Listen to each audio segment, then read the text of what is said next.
এখন তো রোদ, যার জন্য বোঝা যাচ্ছে না। এটা হলো যে লালবাগ কেল্লার পাহাড়, টিলা, যে যেটাই বলেন কোনো অসুবিধা নাই।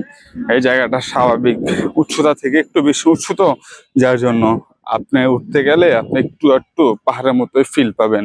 যে জিনিসটা এখানে আসলে এক্সট্রা একটা যে কি বলে অ্যাডভেঞ্চার যোগ করে, মানুষের জীবনে একটু আনন্দ বেশি যোগ করে আমি মনে করি। এই জায়গাটা হলো পাহাড়ের মতো।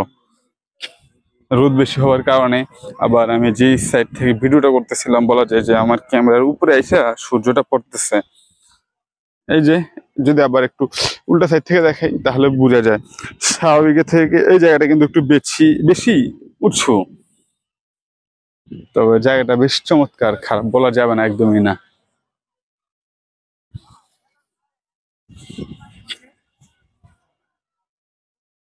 ওই যে কিছুক্ষণ আগে বললাম আর একটা ভিডিওতে যে রোদের জন্য মানুষ এখানে একটু রিল্যাক্স করে আড্ডা মাড্ডা দেয়, বসে আছে। এই সেই গাছ, যে গাছগুলো ছাতার মতো দাঁড়িয়ে আছে এখানে। আর এই সেই পাহাড়। ভাই পাহাড় উঠবেন? এখানে আইলে কিছুটা বুঝছেন পাহাড় পাহাড় ফিল পাওয়া যায়।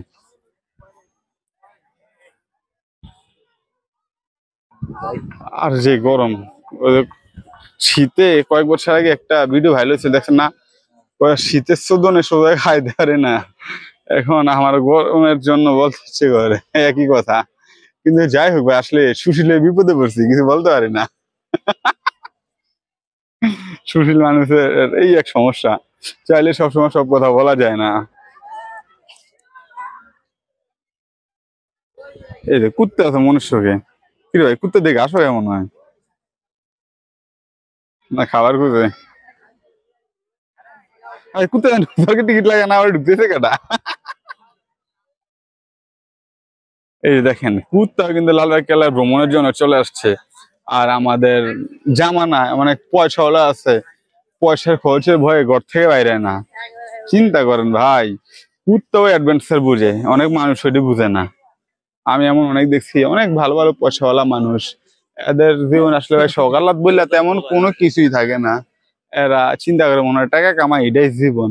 বাইরে ভাই, টাকা তো আসলে কারো লগে যাইবো না। আমি জানি যে পৃথিবীর কোনো কিছুই কখনো কবরে যায় না, কারোর সাথে যায় না। তবু তো একটু আনন্দ ফুর্তির দরকার আছে, ওটা তো করবেন। কামাই রোজগারে কি সব? জীবনে আনন্দ ফুর্তিরও অনেক দরকার আছে।